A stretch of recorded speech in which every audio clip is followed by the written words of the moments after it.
White claret. Sweater. Tawan nito kulog. Ano, may tali? So, pwede ba? Nagsasabong nga po kayo. Ano po rito yung manok na, kumbaga, Yan pata. yung pinaka, marami nang naipanalo, gano'n? Uy! Anong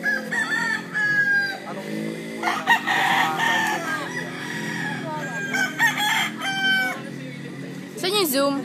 Yun. 2 times winner. ito po? Wow! Pakita mo, pakita mo. Yun, 2 times winner. Ito, hindi pa na ilaban yan. Pero magkakapatid yan. Magkakapatid yan. Ba't di nyo pa po ito nilalaban ka? Naglogo na, nagpalit ng balang ibugan. Ano po? Sabi po, babae. Ah, mama. Ito po may palong po sila, di ba? Nasaan po? Tinanggal na. Ba't po tinatanggal pa? Tinatanggal. Pinakain. Ganda po. Ito po, ano pong breed nito? Ano yan? Sweater yan. May layong sweater yan. So, ilang taon na po kayo bali nag-aalaga ng hayop? Ay, ano? Ng manok?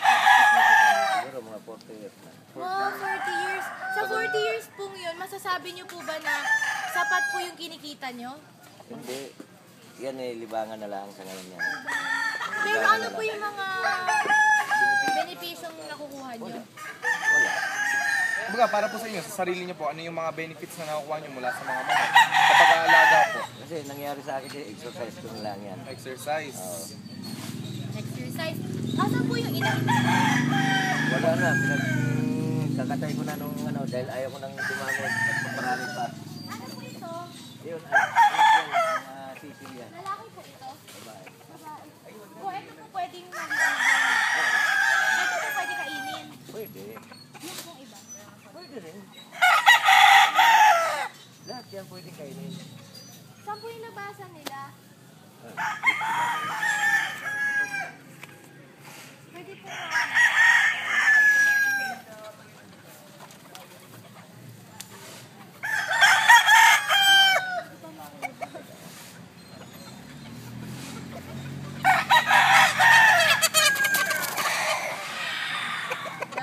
So, ito naman po yung babaeng manok. Kumbaga, baby pa siya. Bali, ito yung sisiw ng mga manok dito, mga anak. Baby pa siya, mahaba yung leeg. Haba? Ay, oo nga. Ang tawag dito ay cockerel. Baby pa. Cock. Babae. Lalaki. Pulet. Pulit. Pulet. Pag babae pa daw, pulit. Ayun. Nataglagas mo ah. Papalit. Bukod po doon, ano pa po yung ano nyo? Yung dumi po ba nila napapakinabangan nyo? Binaabono? Binibenta nyo? Kung marami yan, pwedeng ibenta. Pero kung Kasi yan pagkain na ano sa isda yan, pang tawag ito, yung pagkain ko nila, hindi, yun ang ilalagay sa tubig para lumutin ng may lumot ang ano, itigyan ng lumot. At saka po diba ginagamit po yung sa mga pananiman? Pataba? Pwede. Saka sir, ano po, yung dito, ito po yung tinatawag po. Apunan o, ang tawag doon hindi, purchase, kung saan po, di ba yung mga panabo, dito po ina-ensayo.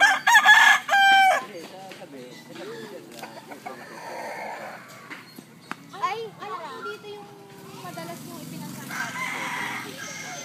dito na pala tayo. 2 times winner yan. Matapang po ito.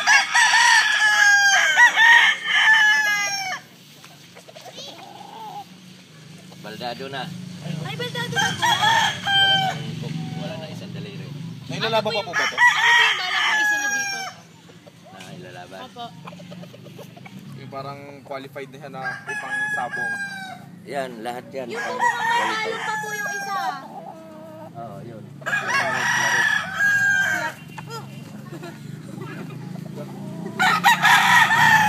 White claret. White claret pala yan. Marami palang mabuting bulot ito, hindi lang sa inyo, kundi pati na rin sa mga tao. Source of entertainment. Sigurado naman pong yung derbing sinasalihan ng mga inyong mga manok. Illegal? Legal. Legal. Legal naman yung mga pagsasabong, kaya gano'n. Oo, legal yan. Huwag las tupada. Ayaw po sa tupada. Las tupada, illegal yun. Magkano po ang suntada? Depende. Depende Di, kung wag na po yan. magkano ipupunta. Ngayon po, sir, ano naman po yung mga maipapayo niyo po sa dun po sa mga aspiring chicken racers? Tips po.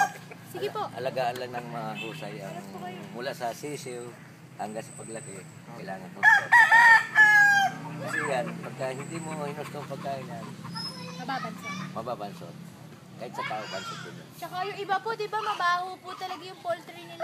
Ganun po sa pagano. Pero ito po, naamoy po ng... Maayos naman yung pagkaka... Malinis po. Kasi ang poultry, kung talagang sa poultry, mabaho talaga yun dahil marami sama-sama. Talagang magkakahalo Oo. sila. Pero dito, hindi mabaho ito dahil ano naman, ilan lang naman ito. Pero ilan po itong lahat? Yung mga manok. Lahat po ng manok na nandito sa... Kulang 20. Mahigit. Marami na rin po yan. Tsaka po ano talaga, meron silang proper na shelter. Oo, may pwesto talaga sila. Lahat po ba may pangalan? Yun lang ano dahil yung sweater. Yung kumbaga kung ano po yung pinaka-breed nila, yun na rin po yung tawag. Si Aso ni San Roque. So, yun. Yun po yung tips nyo. So, maraming salamat po sa Maraming salamat po. oras, Mr. Teofisto Agnahas. Angkahan. Agnahas. Thank you po. Thank you po. Thank you po. Yun po, natuklasan po natin, maliban sa pag-aaral sa ating silid-aralan, na isa sa mabuting paraan ng pag-aalaga ay yung hands-on ka o palagi kang nandyan para mababantayan mo yung paglaki ng alaga mo.